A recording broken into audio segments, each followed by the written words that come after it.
I've noticed that you have trouble staying in one place. Jessie paused, her weight on her left foot. She realized she'd been hopping from one foot to the other this whole time and carefully lowered her right foot to the ground. I can stand still if I need to, if it is important for the job. West Side, look, kid. The whole reason I became a dog walker was so I wouldn't have to deal with people, and you are a particularly irritating person. Jessie couldn't argue with that. Still, she wasn't ready to give up. Not when they just had their longest conversation yet.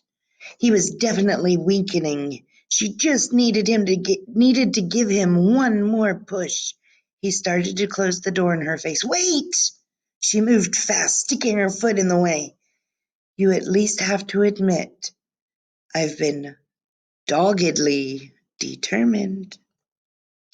He stared at her, the door falling open again. Please tell me you did not just say that. If you give me a job, I'll stop hounding you. Please stop. He kept his mouth in a firm upside-down U, but his eyes twinkled, and Jessie knew he wanted to laugh. If I take you on, you will stop these horrible, terrible dog puns. Absolutely. I'll put them on pause. He rubbed the groove between his eyebrows again and muttered, I can't believe I'm doing this. Dropping his hand, he looked Jessie up and down. Fine, fine. Irritating small person. I will take you on. Triumph surged through Jessie. She'd done it. She would get to meet not one, not two, but probably a dozen dogs, maybe more. How many dogs did Wes walk? It didn't matter. She would love them all, and they would love her back, and they wouldn't abandon her or give her that look like her very existence was too annoying for words. Thank you, thank you. He held up his hand.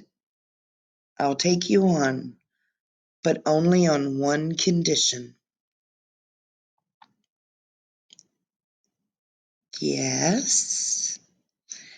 He smiled, and suddenly Jessie was filled with a sense of foreboding, meaning she felt like something bad was going to happen. Like she'd just stepped into a deep, sucking pool of mud. He leaned toward her. You'll have to master the rules of the Ruff. Well, what are those? They are the code that I live by. You'll learn to think like a dog, to act like a dog, to be a dog. He straightened. Come back tomorrow morning, 7 sharp. Your training starts then. He disappeared back into his house, closing the door with a final sounding click. Jessie stared at that closed door, her eyes tracing the peeling white paint.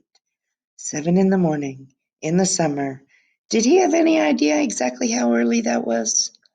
She slowly walked down the 3 steps to the sidewalk and turned left. Maybe Wes was just trying to discourage her.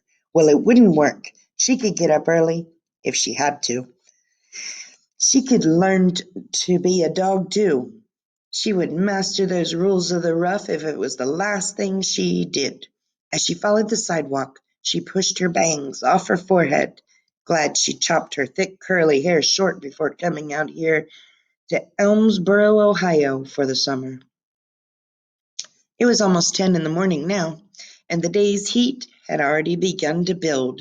She imagined the heat as a large, soggy blanket that someone was holding just above her head. Even though it wasn't touching her yet, she could feel the threat of it being dropped on her. She made another left. Up ahead was Elm Park, her favorite part of this whole place. She loved how big it was.